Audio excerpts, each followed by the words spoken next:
21મી સદીમાં અંધશ્રદ્ધાના માર્ગે જઈને લાખો કરોડો રૂપિયાની છેતરપિંડીનો ભોગ બનતા લોકોને જ્યારે છેતરાવાનો અહેસાસ થાય છે ત્યારે ખૂબ મોડું થઈ ગયું હોય છે।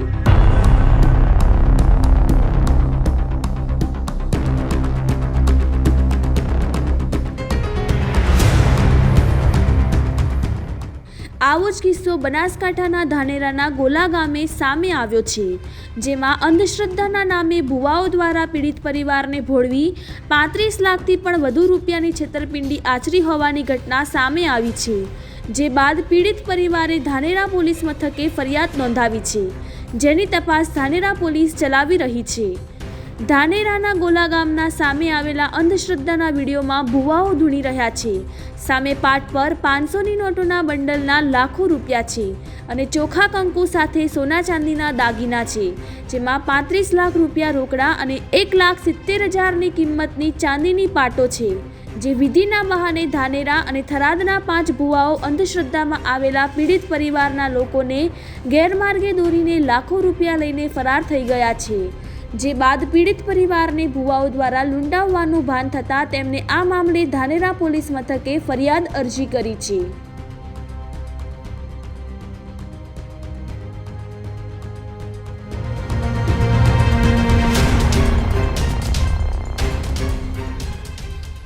હવે જે આ વિડિયાને આ ઘટના બની છે જ્યારે થયા ભોપાવાળા એ હકીકત સાચાઈ આ મારા હગ્ગા ભોણેથી મારી બેનરે ઘરે આ ઘટના બની છે અને એને ભોપે પહેલાં કે તમારે એને મેં એવો એને ખોટી બ્રહ્મા ગાત્યા। મારા ભોણેજને 4 દીકરી એમને દીકરો નથી, એની ઉંમર ખાલી 30 વર્ષ છે અને ભોપે કીધું કે અમારી માતાએ 82 વર્ષ પહેલાં મિલી એટલે તારે દીકરાને થાય અને તે આ કોરોનામાં ગાયને બીજીને મરી તો કે આ ગાય અમારી માતા મારે એટલે એનાથી ખોટા બ્રહ્મા લાવી અને કે અમે તમારે વિધિકરણ તો થશે એટલે આ એને દીકરી લાલચમાં પશુરી લાલચમાં આવી અને આ એને ભોપરી જાળમાં ફસાયા। તો એકથી મોડીને કે ખર્ચો કેટલો કરશો તો કે તમે કેવો એટલો તો ભોપા કે 1 કરોડ થશે તો આ એ વાતમાં બંધો ના આવી। પછી એને 51 લાખ રૂપિયા કીધું, પછી એને હોનું ચોદી લાવી અને 35 લાખ રૂપિયા કેશ લાવ્યા। એને કીધું કે પાટમાંથી મૂકવા, પછી અમે તમને પાછા દેશે માતા 100 રૂપિયો લેશે। પછી એ બધે પૈસા લઈને જતા રહ્યા અને તો કે હવે તમે પૈસાની બીજી મોગણી કરી તો તમે મરી જાશો અને મોરી માતા કોઈ રાખે નહીં એટલે એ માણસ ગભરાઈ જાય। પછી અમે બંને ખબર પડી તો અમે પોલીસમાં જઈ અને અમે ફરિયાદ દાખલ કાલે કરાવી, અરજી આપ્યા। પછી ઘરે આવ્યા તો ઘરે આવ્યા પૂરે એમને બોલાવી બહાર અને એમને ધમકાયા કે કહેતો અરજીને બીજીને પાછી લોરી અને પૈસાને બીજા લેવાનું બંધ કરો, બાકી તમને અમે મારી નાખશો મંત્ર તંત્રથી। એમાં આ આખો પરિવારે મારે બેનરે ઘરે બધો બેહોશ થયેલો પડ્યો હોય। પોલીસની અરજી દીધી એ તો તાત્કાલિક આવી અને એમને જેલના સળિયા પાછળ ઘસેડે અને એમને પ્રોટેક્શન જોઈએ, બાકી એ મને એવું લાગે કે ભોપાની બીકથી મરી જશે એવું મને લાગે છે। અને આ જગ્યાએ હાલ ભોપા આ તો એક વિડીયો જ્યારે થયો, બાકી ઘણી જગ્યાએ એવું બનાવે કે વગર વિડીયા હજારો મનકાને લૂંટી લીધા એ નહીં, એમને લૂંટવાવાળાને જેલની પાછળમાં ગાંઠવા જોઈએ, પોલીસને કાયદેસરની કાર્યવાહી કરવી જોઈએ। અમારા ભાણિયાઓને ભુવાઓએ તેમના ઘરે માતા મૂકેલી હોવાનું કહીને બાળક ન થતું હોવાનું કહી વિધિ કરવાના નામે લાખો રૂપિયાનો ઠગાઈ કરી છે। સમગ્ર ઘટનાની વાત કરીએ તો ગોલા ગામે એક પરિવારમાં 2 ભાઈઓને અનેક બાબતે દુઃખ હોવાથી તેમના પશુઓ કોરોના સમયમાં અને ત્યારબાદ અચાનક મરી જવાથી તેમજ પરિવારમાં દીકરાઓ ન હોવાથી તેમજ પરિવારમાં ક્યાંક ને ક્યાંક દુઃખ હોવાથી ભુવા પાસે ગયા હતા, જેમાં ભુવાઓએ પીડિત પરિવારને અંધશ્રદ્ધાના નામે વિશ્વાસમાં લઈને તેમના ઘરે 80 વર્ષ જૂની માતા છે જેને વળાવવા વિધિ કરવી પડશે એ રીતે વિશ્વાસમાં લઈ સમગ્ર ઘટનાને અંજામ આપ્યો હતો। ભુવાઓ દ્વારા તાંત્રિક વિધિને નામે અવારનવાર વિધિ કરી અને 1 કરોડ રૂપિયાની માંગણી કરી હતી અને કહ્યું હતું કે તમારે સમગ્ર દુઃખોમાંથી છુટકારો મેળવવો હોય તો તમારે 1 રૂપિયાથી લઈને 1 કરોડ રૂપિયાનો ખર્ચ થશે તેમ કહીને પરિવારને લાખો રૂપિયા લાવવાનું કહ્યું હતું અને ત્યારબાદ પરિવારે 35 લાખ રૂપિયાની વ્યવસ્થા કરી હતી અને ભુવાઓએ પરિવારના ઘરે આવીને તમામ 35 લાખ રૂપિયા તેમજ 1,70,000 રૂપિયાની કિંમતની ચાંદીની પાટો તેમની આગળ મૂકી વિધિની સામગ્રી લાવીને વિધિ કરી હતી। જો કે તે સમયે પીડિત પરિવારે વિધિનો વિડીયો ઉતાર્યો હતો અને વિધિ બાદ ભુવાઓ તમામ રૂપિયા લઈને પીડિત પરિવારના ઘરેથી ફરાર થઈ ગયા હતા। જો કે ત્યારબાદ પીડિત પરિવારને પોતાની સાથે ઠગાઈ થવાનો અહેસાસ થયો હતો પરંતુ પરિવાર પર માનસિક દબાણ બનાવતા ભુવાઓ વિરુદ્ધ કંઈ બોલી શકતો નથી. સમગ્ર ઘટનાને લઈ સમાજના આગેવાનોની વાતની જાણ થતાં તેમને પીડિત પરિવારને હિંમત આપતા તેમને લૂંટારૂ ભુવાઓ સામે ધાનેરા પોલીસ મથકે ફરિયાદ અરજી આપી છે.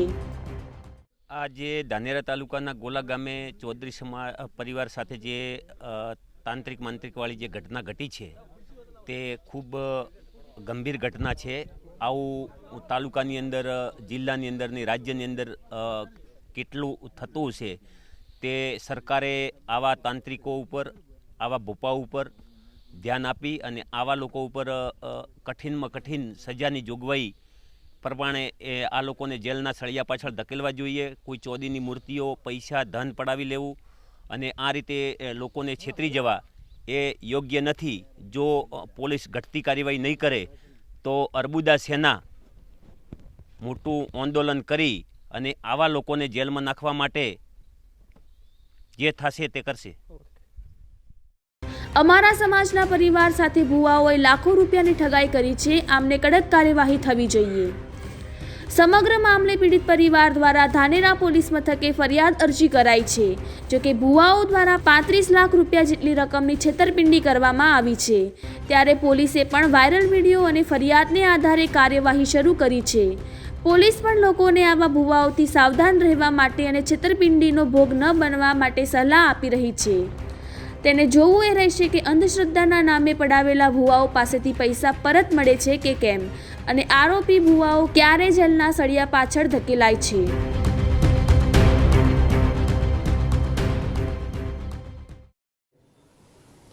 આજરોજ ધાનેરા પોલીસ સ્ટેશન ખાતે એક પરિવાર દ્વારા અરજી આપવામાં આવી છે, જેમાં એવી ફરિયાદ કરવામાં આવી છે કે કેટલાક ભુવા દ્વારા એક પરિવારને કેટલીક અંધશ્રદ્ધાનો ફાયદો ઉઠાવી અને લાલચ આપી તથા કેટલાક એમના પ્રશ્નો અને મુસીબતો દૂર કરી આપશે તે પ્રકારના પ્રલોભન આપી અને સોના, ચાંદી તથા રૂપિયા પડાવવાની એક ઘટનાની અરજી ધાનેરા પોલીસ સ્ટેશનમાં મળેલ છે. જે બાબતે 2 વિડીયો પણ વાયરલ થયેલા, જે અનુસંધાને પોલીસ આ વિડીયો હસ્તગત કરી તથા ફરિયાદી તથા સહાયદોને પૂછપરછ કરી તથા આગળની ટેકનિકલ અને હકીકતલક્ષી માહિતીઓ તપાસી અને એની તપાસ કરી રહી છે. લોકોને આ પ્રકારની અંધશ્રદ્ધાઓ તથા આ પ્રકારના લેભાગુ તત્વોથી દૂર રહેવા માટે પોલીસ દ્વારા અપીલ કરવામાં આવે છે. હાલમાં તપાસ ચાલુ છે. ભુવાઓ દ્વારા ઠગાઈની ફરિયાદ અરજી આપી છે. પોલીસે વધુ તપાસ હાથ ધરી છે. રિપોર્ટર રાજ કચ્છર, બનાસકાંઠા. હું શંકર બુવાજી ગોલા અને ગોલા ગામના પટેલ રમેશભાઈ મુખાભાઈ પટેલ, એમના ઘરે જે મારી માતાનું શ્રીફળ થતું હતું એ પટેલે મને આપી દીધું છે. અને એમના થકી માતાજીને પ્રાર્થના કે એમના ઘેર સુખ શાંતિ રાખે અને મારા થકી કોઈને દુઃખ લાગ્યું હોય તો 18 આલમને હું માફી ચાહું છું.